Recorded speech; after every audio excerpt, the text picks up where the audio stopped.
As I know you're going to be heading over here in just a moment, our good friend Amy Robach is here. She has something important to share. Last month, you may remember that she took a very brave step live here on Good Morning America, getting a mammogram. It was part of our Pink initiative, the whole network going pink, and the floor is yours. Thank you very much, Robin. Well, I decided to take one for the team. This was for me about public service because you know I didn't really want to have that mammogram.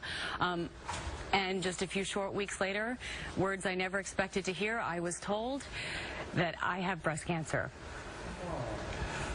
3, 2, 1. We are going pink on GMA this morning. We are live in a perfectly pink Times Square. Thomas. It was just 6 weeks ago that Pink took over GMA. I had no idea then, of course, how quickly my life was about to change. We have made a commitment, a real commitment, to bring you what you need to know to be healthy and to be informed. We were kicking off Breast Cancer Awareness Month with real survivors and celebrities alike. Pink, pink, pink, do it. Go pink.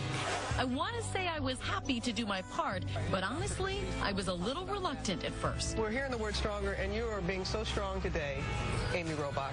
I had been asked if I'd get a mammogram on air to demystify it for women who might be nervous. You're going to live have a mammogram. You've never had that I'm before. 40, I'm the age, and I have been putting it off. The truth is, I had been putting this off for a year, between flying all over the world for work and running around with my kids to school and ballet and gymnastics like so many women. I just kept pushing it off, till now. That morning, I did a tape piece explaining why I had agreed. And I started thinking, wow, if I've put it off, how many other people have put it off as well? I went in to see Robin Roberts, and she said, you know what, Amy? If one life is saved because of early detection, it's all worth it. Now to a very, very brave moment for our dear colleague, Amy Robach. She's one of the news staffers having a mammogram. Inside that van, I was pretty calm, and there really wasn't anything to be scared of. It was over in a few minutes, and then my smiling friends were waiting for me. And it hurt so much less than I thought it was going to hurt. It was like nothing. I got to tell you, she was so nervous this morning. She is so happy right now. I get to see the relief. And that was it. Or so I thought, because a short time later, I was asked to come back for more scans. Then last week, a tornado of tests. Doctors move quickly when they're concerned. Finally, the diagnosis that's still hard for me to say out loud. I have breast cancer. I know that I have a fight ahead of me, but I also know that I have a lot worth fighting for. And I'm so grateful that I got that mammogram that day at GMA. Robin's words still echoing inside of me. If I got the mammogram on air and it saved one life, then it's all worth it, she had said. It never occurred to me that life would be mine. It is absolutely surreal to be sitting here, but as scary as it all is, I'm so lucky because you guys pushed me into that mammo van. And thank God you did, because I know me, and I wasn't in any rush to have that done anytime soon. And I had cancer the whole time we were sitting in that office, and I was saying I don't have a connection to the disease. Should I be the one to do this? And wow, boy. When you called us a few weeks ago,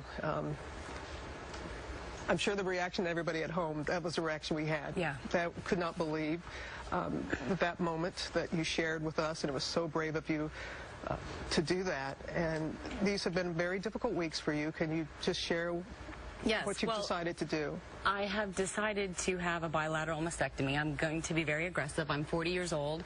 I'm young, and I hopefully have a lot of life ahead of me. And what comes next, we're not sure. I'll have reconstructive surgery, and we don't know. Like we have discussed, there's a lot you don't know until you have the surgery. I don't know about chemo. I don't know what stage I am. I don't know if it spreads. So we'll find out those things in the weeks to come. So this time is the hardest part, the limbo, you know, when you don't know. But I just want to say that I'm saying this out loud because the whole reason why I walked into that van was to raise awareness for people to get mammograms. And little did I know that I would be a walking example of having a mammogram saved my life, and having you, who pushed me to do this, to say you can do this. You saved my life. ABC News saved my life. You saved your life, Amy. You did it. And Jen Ashton is holding your other hand over there. And for people, and I know I'm thinking about people who were watching that morning, right, and they also got a mammogram, and they maybe got similar news. Right. Just walk people through what do you do? You know, and the same week that we got the news about Amy, I actually delivered the news to one of my patients as well. And the reaction of everyone is exactly what Amy just described, exactly what you know firsthand, Robin. And what I tell women is, step one, take a deep breath. Emotionally, this feels like an emergency. Medically, you have time to process the news and take things day by day. The second thing that I encourage people to do is try to get not one, but two opinions. So if that means getting your mammogram results copied on a disc, getting your pathology results copied, bring them to definitely one expert, if not two. And the last thing is, and Amy just mentioned this, speak to a reconstructive plastic surgeon from the beginning, because it will help you plan out your options and your subsequent treatment down the road. Amy chose mastectomy. If that's an option that you choose. Exactly, right, exactly. But you need to know about all of those options at the beginning, not several steps down the road. Well, your husband Andrew is here. I know that it was it could not have been easy to share this with your family. Well, he unfortunately wasn't with me, because that's how surreal this seemed. How I just didn't think it was possible. So when I went back in for further imaging, I was alone when I got the news. Andrew was on speakerphone from Minneapolis. He, of course, rushed to the airport to be with me. My parents rushed to be with me. Making those phone calls is tough. Telling your children was the toughest part. I actually spoke with the counselor beforehand, and yesterday I had to break the news to my grandmother, who is not in great health, and that was incredibly difficult. But we had my aunts around her, and my mom and I were on the phone with her, and those are all the tough things. But actually, in a weird way, that's when you get strong, because you have to be strong for other people, because you know you're just about to break their heart. And that has been the hardest part, just letting people know, and knowing how everyone's lives change, not just your life, but everyone around you changes. And look who you're sitting next to. The strongest woman ever. But as you guys know, and Robin, you are a walking example of this. When you're talking about a diagnosis like this, so often the focus is medical and physical. The emotional and spiritual part is just as important. And there are just so many emotions. I know it's a roller coaster. Okay, they are chomping at the bit to come in. George, Andrew, Lara, Josh, and you know that. You are surrounded. Felt so loved and so cared for by everyone, and I just want to thank everyone for rushing to my side and holding my hand and letting me know it's going to be okay, and to have Robin as someone who, you know, I can follow in such great footsteps and know that it's going to be okay, and I'm a fighter. You are a fighter, and honey, you were there for me. I'm here for you. We all are here. You're going to beat this. You're going to beat this. Period. You're going to beat this. I know the special music helped you, and music will be very. This is my favorite song. Right. Let the words come out. Say what you want to say. Be brave. We love you, Amy. Love you, Amy. Thank you.